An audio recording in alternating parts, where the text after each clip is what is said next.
I go by the name of Tosin, so I'm going to quickly read a little something from this. It's not the poem. The words I will recite are from one of the plays. Actually, no, wrong side. Today, I'm going to honor one of our beloved ancestors by the name of Amelia Bassano, who was born in 1569. Today, I speak her words.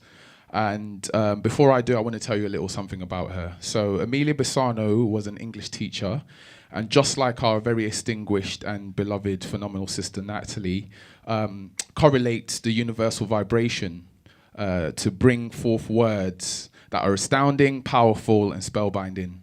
At the age of 42, Amelia was the first lady of her persuasion to publish a book of original poetry. Because she was black, she was never allowed to publish her work, so she died in poverty in 1649. Her work was finally published, by the way, and it was published by a poster boy that a lot of us might know. Well, allegedly. You might have heard of him, the name of William Shakespeare. I know you hollered Shakespeare over there. So the words I will recite are from one of her plays called Othello.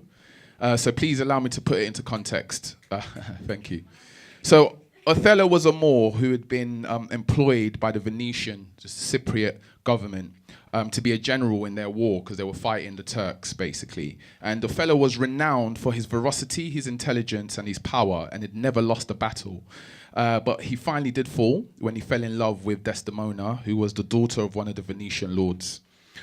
So this particular reading is coming from when he'd been accused of using witchcraft to basically bewitch her to fall in love with him, because obviously him being black, that could never happen. So, say no more. So anyway, I will use the mic. It's a bit weird. I'm going to try and do it as much as a poem as possible.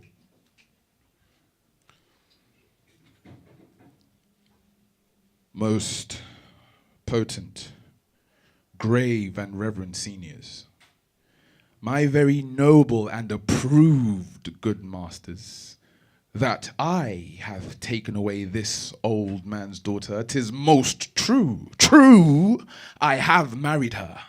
The very head and front of my offending hath this extent, no more. Rude am I in my speech, and little blessed with the soft phrase of peace. For since these arms of mine had 7 years' pith, till now some 9 moons wasted, they have used their dearest action in the tented field. And little of this great world can I speak, more than pertains to feats of broil and battle, so therefore little shall I grace my cause in speaking for myself. Yet, by your gracious patience, I will around unvarnished tale deliver my whole course of love. What drugs, what charms, what conjuration, and what mighty magic? For such proceedings I am charged with all. I won his daughter. I do beseech you. Send for the lady to the satyrdry, and let her speak of me before her father, and if you do find me foul in her report, the trust, the office I do hold of you, not only you take away, but even let your sentence fall upon my life. Until she come, as truly as to heaven I do confess the vices of my blood, so justly for your grave ears, and I'll present how I did thrive in this fair lady's love, and she in mine. Her father loved me, oft invited me, still questioned me the story of my life from year to year, the battles, sieges, fortunes that I had passed.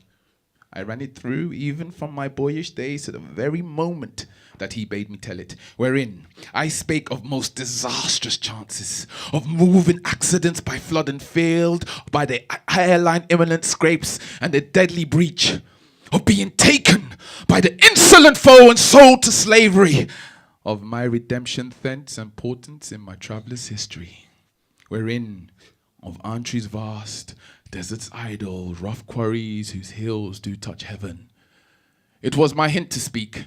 Such was the process of the cannibals that each other eat. The anthropophagi and men's heads who do grow beneath their shoulders. This to hear would Desdemona seriously incline, but the house affairs would draw her thence, whichever she could haste dispatch. But she'd come again, and with a greedy ear devour up my discourse, which I observing took one suppliant hour, and drew from her a prayer of earnest heart, that I would all my pilgrimage dilate. When there was of parcels something she had heard, but not too attentively, I did consent. When I did speak of some distressful stroke my youth being suffered, my story being done, she gave me for my pains, a world of sighs.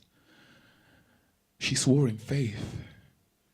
'Twas strange, 'twas passing strange, 'twas pitiful, 'twas wondrous pitiful.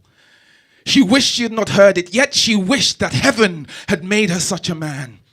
She thanked me and bade me that if I had a friend that loved her, I should but teach him my story, and this would woo her. Upon this hint I spake.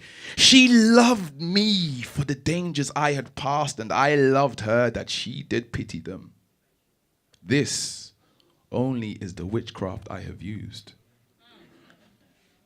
Here comes the lady. Let her witness it. My name is Tosin. Give thanks.